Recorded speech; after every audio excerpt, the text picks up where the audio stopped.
Violence और non violence भी ऐसे कॉइन के दो साइड्स की तरह है। मेरा एक अलग पॉइंट ऑफ व्यू है, ऑफेंड मत होना। और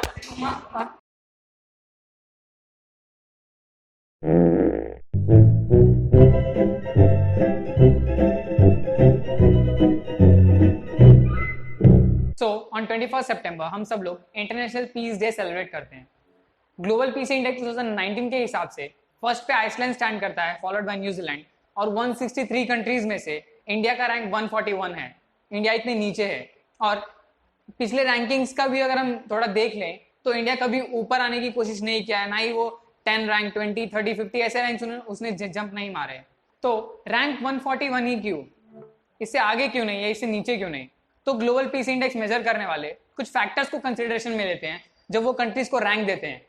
तो कुछ इंपॉर्टेंट फैक्टर्स हैं और ये बहुत ही क्रूशियल फैक्टर्स हैं जो कि सच में पॉइंट टू बी नोटेड होने चाहिए एक्चुअली। पहला, number and duration of internal conflict.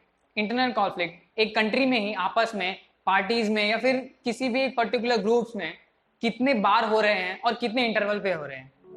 Number of deaths from external organise conflict. अगर एक कंट्री दूसरे कंट्री के साथ इश्यूज फेस कर रही है या फिर कोई बाहर से प्लान करके एक कंट्री के अंदर ही डिस्प्यूट पैदा करने की कोशिश कर रहा है। पहले वाला पॉइंट तो ठीक था, लेकिन number of death from internal organise conflict, एक कंट्री में भी आपस में लोग झगड़ा लगवाने की कोशिश कर रहे हैं और करते रहे हैं। ये अपने इंडिया का पास्ट भी है, प्रेजेंट भी है, और मेरे हिसाब से तो फ्यूचर भी है। Last but not the least, intensity of internal organise conflict. एक इंटरनली ऑर्गेनाइज कॉन्फ्लिक्ट एक कंट्री के अंदर, ये ग्रुप्स के अंदर, पॉलिटिकल पार्टीज के अंदर जो वो फ्रेम करते हैं उस राइट्स को, वो कितने हद तक बेकाबू हो सकती है। तो पीस बहुत ही छोटा सा वर्ड है लेकिन बहुत पावरफुल है, और इवन पॉसिबल भी है अगर वॉलेंट्री कोऑपरेशन के थ्रू हो, ना कि डोमिनेंट पावर के थ्रू, ना कि उसको इम्पोज किया जाए, जो कि आजकल हो रहा है। अगर हम एग्जाम्पल ले तो जब भी कोई क्राइम होता है तो हम सोचते हैं कि इस पे लॉ बना देना चाहिए, इस पे कड़क पनिशमेंट रखनी चाहिए ताकि लोग डर के मारे कोई क्राइम करेंगे ही नहीं। लेकिन ऐसा नहीं हो सकता।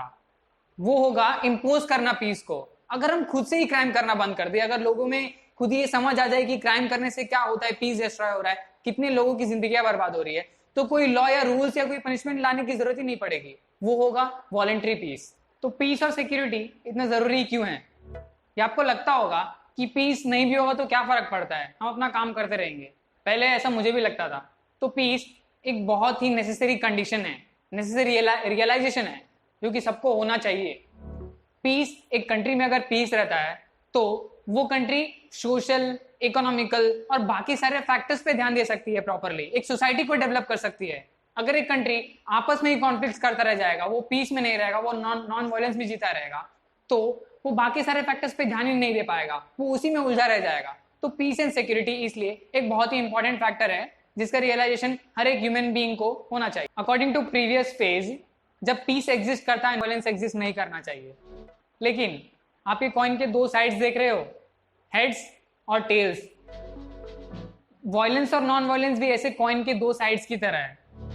एक नहीं रहेगा तो दूसरा एग्जिस्ट नहीं कर सकता, और अगर दूसरा नहीं रहेगा तो पहला एग्जिस्ट नहीं कर सकता। आप सोच रहे होंगे ऐसा क्यों? तो ओशो ने Krishna the man and his philosophy में इसका बहुत ही अच्छे से एक्सप्लेनेशन दिया है।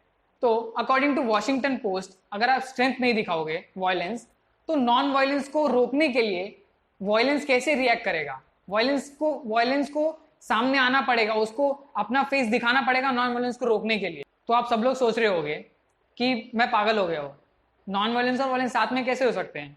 जब नॉन वायलेंस नहीं होगा तभी वायलेंस एग्जिस्ट कर सकता है, और जब भी वायलेंस नहीं होगा तभी नॉन वायलेंस एग्जिस्ट कर सकता है। तो ऐसी बात नहीं है, और मैं ये प्रूव कर सकता हूँ एक एग्जाम्पल के थ्रू।